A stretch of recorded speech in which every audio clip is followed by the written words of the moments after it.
Menurut studi dari Harvard Business School, orang yang rutin membantu orang lain tanpa pamrih cenderung hidup lebih panjang dan lebih bahagia. Hari ini saya ingin berbagi tentang 6 prinsip semesta yang bisa mempercepat datangnya rezeki. Simak videonya sampai selesai.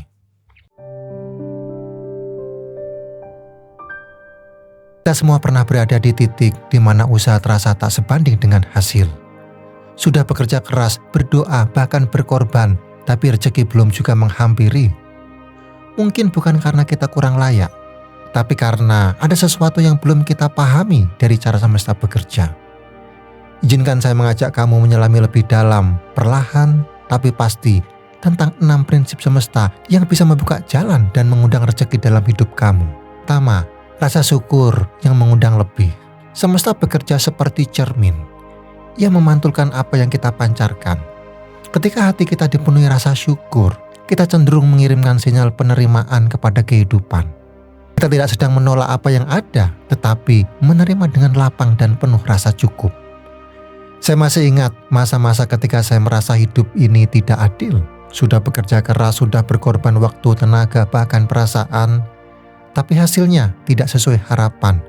Ada rasa kecewa, kesal, juga lelah yang lama-kelamaan berubah menjadi keluhan. Saya mulai bertanya-tanya, mengapa hidup saya tidak berubah juga? Namun, satu waktu saya membaca kutipan dari Meister Eckhart, seorang filsuf dan mastikus Jerman. Ia berkata, jika satu-satunya doa yang kamu ucapkan dalam hidupmu adalah terima kasih, itu sudah cukup.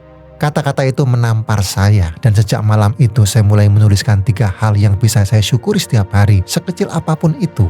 Awalnya terasa canggung, saya menulis hal-hal sederhana seperti nasi hangat di meja, senyum orang tua, bahkan udara pagi. Tapi pelan-pelan sesuatu berubah, bukan dunia luar yang berubah drastis, tapi cara saya melihat hidup. Saya mulai lebih tenang, lebih ringan, dan anehnya saat saya berhenti mengejar dengan buru-buru, rezeki mulai datang dari arah yang tak saya sangka. Ada tetangga yang menawarkan kerjasama, ada teman lama yang tiba-tiba membuka jalan. Bahkan ketika saya mengalami kehilangan, saya merasa mampu menghadapinya dengan lebih ikhlas. Syukur itu bukan hanya soal menerima yang besar, tapi tentang menghargai yang kecil, yang kerap luput karena terlalu sibuk mengeluh atas yang belum kita punya. Ketika kita belajar bersyukur, kita tidak sedang menutup pintu harapan. Kita justru sedang membuka jendela baru untuk rezeki masuk lewat jalan yang lebih lembut, jalan yang kadang tidak terlihat, tapi terasa. So, jika hari ini hidup terasa berat, mungkin bukan karena kurangnya rezeki, tapi karena kita belum benar-benar membuka hati untuk menerimanya. Yang kedua, prinsip memberi tanpa mengharap balik. Kamu tidak pernah benar-benar kehilangan saat memberi. Justru di saat itulah kamu sedang menanam sesuatu yang tidak terlihat, tapi akan kembali kepadamu dengan cara yang jauh lebih bermakna. Saya percaya bahwa setiap pemberian yang tulus adalah bentuk komunikasi yang sunyi antara hati kita dan semesta. Memberi bukan soal berapa banyak yang kita punya, tapi seberapa besar kita mampu peduli. Bukan soal siapa yang menerima, tapi siapa yang kita izinkan melihat sisi terbaik dari diri kita. Saya teringat pada seorang ibu penjual sayur di dekat rumah saya. Usianya sudah tidak muda, namun semangatnya luar biasa. Setiap pagi, ia menata sayurannya dengan rapi, menyapa pelanggan dengan senyum tulus, dan tidak pernah mengeluh meski dagangannya terkadang tidak semuanya laku. Tapi ada satu hal yang membuat saya kagum padanya. Hampir setiap hari ia menyisihkan sebagian dari dagangannya, biasanya beberapa ikat bayam, tempe, atau tomat, dan ia berikan diam-diam kepada tetangga yang sedang dalam masa sulit. Saya pernah bertanya kepadanya, "Bu, bukankah ibu sendiri sedang berjuang?" Ia hanya tersenyum dan menjawab pelan, "Nah, rezeki itu tidak berkurang karena dibagi. Saya percaya tangan yang memberi tidak akan kosong." Dan benar saja, dagangannya selalu habis duluan. Orang-orang senang membeli darinya, bukan hanya karena senyumnya segar, tapi karena auranya ringan dan menenangkan. Ia tidak kaya secara harta, tapi hidupnya penuh kelimpahan, hatinya lapang, dan itu terasa. Kata Khalil Gibran, kamu memberi sedikit ketika kamu memberi dari hartamu, tapi ketika kamu memberi dari dirimu sendiri, itulah pemberian sejati. So, memberi tanpa mengharap kembali bukan berarti membiarkan diri dimanfaatkan. Bukan juga berarti kita selalu harus mengorbankan segalanya. tapi itu tentang keikhlasan, tentang melakukan sesuatu dengan sepenuh hati, lalu melepaskannya tanpa berharap balasan. Ketika kamu memberi dengan tulus, kamu sedang membuka ruang dalam dirimu, ruang yang dulu mungkin dipenuhi ego, kekhawatiran, atau rasa takut. Dan ketika ruang itu terbuka, semesta tidak akan tinggal diam. Ia akan mengisinya kembali dengan cara yang mungkin tidak kamu duga, tapi selalu tepat waktu. Mungkin hari ini kamu memberi senyuman, waktu, perhatian, atau bahkan maaf. Mungkin tidak ada yang membalas secara langsung, tapi percaya kebaikan tidak pernah sia-sia. Ia akan kembali selalu. Yang ketiga, prinsip kesesuaian antara niat dan tindakan. Seringkali kita merasa sudah punya niat yang baik, niat untuk memperbaiki hidup, untuk membantu orang lain, atau untuk mencari tujuan besar. Namun, niat saja tidak cukup. Tanpa langkah konkret, niat itu hanya akan tinggal di angan-angan, seperti kapal yang berlabuh di pelabuhan. Tidak akan pernah sampai ke tujuan kalau tidak pernah berlayar. Saya punya seorang teman yang selalu bilang ingin hidup berkecukupan. Setiap kali saya berbicara, ia selalu berkata, saya ingin hidup lebih baik, saya ingin punya lebih banyak waktu bersama keluarga dan cukup untuk menabung. Namun ironisnya, lebih banyak waktunya dihabiskan untuk mengeluh tentang kesulitan yang ia hadapi, tentang pekerjaan yang tidak memuaskan, tentang masa depan yang terasa suram. Setiap kali ia berkata ingin berubah, saya tidak bisa melihat niatnya, namun tindakan yang ia ambil jauh dari kata nyata. Hidupnya stagnan, setiap hari berlalu begitu saja tanpa ada langkah kecil yang diambil untuk mewujudkan perubahan. Ia terus berharap, tapi tidak pernah benar-benar bertindak. Semua doa dan keluhannya tidak disertai dengan langkah nyata yang dapat mengubah situasi.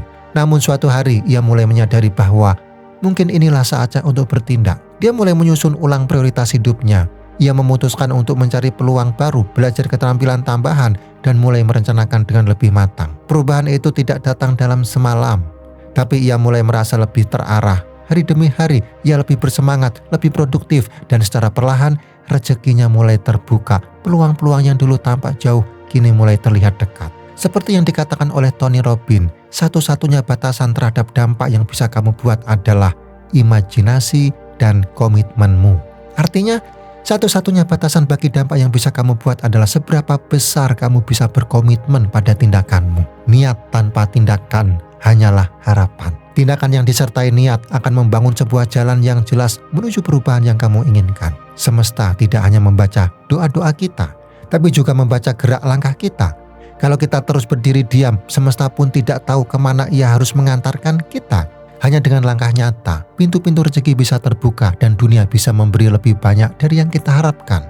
So, coba refleksikan dirimu. Apakah niatmu sudah selaras dengan tindakanmu? Apakah kamu sudah bergerak menuju tujuan yang kamu impikan? Jika tidak, mungkin sekarang saatnya untuk mengambil langkah pertama. Meski itu kecil, tindakan itu akan membawa kita lebih dekat. Satu langkah demi satu langkah. Yang keempat, prinsip menjaga hati dan pikiran positif. Energi itu tidak bisa dilihat, tetapi dampaknya nyata sekali dalam kehidupan kita. Sama seperti udara yang tidak tampak oleh mata, namun kita tahu bahwa kita bisa merasakannya. Dan menghirupnya adalah hal yang penting untuk bertahan hidup. Begitu juga dengan pikiran dan perasaan kita. Apa yang kita pikirkan, apa yang kita rasakan, semua itu memancarkan energi yang akan mempengaruhi dunia sekitar kita. Pikiran yang bersih dan hati yang lapang akan menarik kebaikan. Sedangkan pikiran yang dipenuhi kekhawatiran dan rasa negatif justru membuat jalan hidup terasa berat. Saya sering melihat dua tipe orang yang berbeda dalam kesehariannya. Ada yang bangun pagi dan langsung mengeluh tentang segala hal. Cuaca yang buruk, pekerjaan yang menumpuk, dan rencana-rencana yang terasa tidak mungkin tercapai. Seolah-olah dunia sedang melawan mereka. Dan sepanjang hari, energi keluhan itu terus mengalir, menambah beban dalam hidup mereka. Rasanya segala sesuatu menjadi lebih sulit dan penuh tantangan. Namun saya juga melihat mereka yang memilih untuk memulai hari dengan sikap berbeda. Mereka menyambut pagi dengan doa, berterima kasih atas kesempatan hidup yang baru, dan menetapkan niat untuk menghadapi hari dengan semangat. Walaupun mereka juga menghadapi masalah yang sama, cara mereka melihat masalah itu berbeda. Mereka tidak melihatnya sebagai penghalang, tetapi sebagai tantangan yang bisa dihadapi dengan kepala tegak. Mereka tahu bahwa dengan pikiran yang positif, peluang dan solusi akan lebih mudah ditemukan. Seperti yang pernah dikatakan oleh Norman Vincent Peale, Seorang penulis dan motivator terkenal, pikiran positif tidak menjanjikan hidup tanpa masalah, tetapi menjanjikan kekuatan untuk menghadapinya. Ini adalah prinsip yang perlu kita pegang dalam hidup kita. Pikiran positif tidak berarti menutup mata terhadap kesulitan, tetapi memberi kita kekuatan untuk melihat sesuatu dari sisi yang lebih terang, lebih penuh harapan. So, cobalah mulai hari ini untuk menjaga hati dan pikiran kita. Bukankah kita layak memiliki hidup yang lebih baik, lebih ringan dan penuh harapan? Kita bisa memilih untuk menjadi lebih positif, untuk menyambut tantangan dengan sikap yang lebih tenang. Karena ketika hati dan pikiran kita positif, semesta akan turut beresonansi dan memberikan yang terbaik untuk kita. Yang kelima, prinsip menepati janji dan menjaga integritas. Rezeki itu bukan hanya soal banyaknya uang atau harta yang kita kumpulkan. Rezeki juga datang dalam bentuk kepercayaan, hubungan yang kuat, dan reputasi yang dibangun dengan kerja keras dan kejujuran. Rezeki senang singgah pada pribadi yang bisa dipercaya. Disitulah integritas kita diuji. Saya pernah bekerja dengan seorang rekan yang benar-benar menepati janji dan menjaga integritasnya. Apa yang dia katakan selalu sejalan dengan apa yang dia lakukan. Tidak ada janji yang terlupakan. Tidak ada kata-kata kosong yang terucap. Sederhana, tetapi luar biasa dampaknya. Dalam dunia yang kadang penuh dengan janji yang tidak ditepati, sikap seperti itu terasa begitu langka dan berharga. Rekan saya ini tidak pernah perlu mengiklankan dirinya atau melakukan promosi besar-besaran. Semua orang yang bekerja dengannya tahu bahwa dia adalah sosok yang bisa diandalkan. Dan itu membuat orang-orang berebut untuk bekerja sama dengannya. Ketika orang tahu kamu bisa dipercaya, mereka akan datang dengan sendirinya. Kepercayaan itu adalah magnet rezeki yang sangat kuat, tidak bisa dibeli dengan uang, tetapi hanya bisa dibangun dengan konsistensi dan ketulusan hati. Ada sebuah kutipan dari Stephen Covey, seorang penulis dan ahli pengembangan diri, yang mengatakan integritas adalah dasar dari segala keberhasilan yang sejati. Ini benar sekali. So, refleksikanlah sejenak. Apakah kamu sudah menepati janji-janji yang pernah kamu buat? Baik untuk diri sendiri maupun untuk orang lain. Apakah integritasmu sudah sekuat yang kamu harapkan? Ketika kamu bisa menjaga integritas dan menepati janji, kamu sedang membangun sesuatu yang jauh lebih berharga dari harta. Sesuatu yang akan membuka pintu-pintu rezeki yang tak terduga di masa depan. Yang keenam, prinsip ikhlas melepaskan yang bukan milik kita. Tidak semua yang kita genggam harus kita miliki. Kadang kita merasa begitu terikat dengan sesuatu, apakah itu sebuah hubungan, pekerjaan, atau bahkan barang-barang yang kita anggap penting. Kita berjuang keras untuk mempertanyakannya, merasa takut kehilangan dan berpikir bahwa kita tidak akan bisa hidup tanpanya. Namun, ada kalanya semesta mengajarkan kita bahwa untuk melangkah lebih jauh, kita harus belajar melepaskan. Seperti yang dikatakan oleh Rumi, seorang penyair sufi terkenal, jika kamu ingin terbang, kamu harus melepaskan segala yang menahanmu. Ini adalah kebenaran yang sering kita lupakan. Kita terlalu terikat pada hal-hal yang kita pikir kita butuhkan. Tetapi sebenarnya hal itu justru menghalangi kita untuk berkembang. Ketika kita melepaskan sesuatu yang bukan milik kita, kita membuka kesempatan untuk menerima hal-hal yang lebih baik, lebih sesuai dengan siapa kita sebenarnya. So, coba refleksikan sejenak. Apakah ada sesuatu dalam hidupmu yang mungkin sudah saatnya untuk kamu lepaskan? Jangan takut untuk memberi ruang bagi hal-hal yang lebih baik.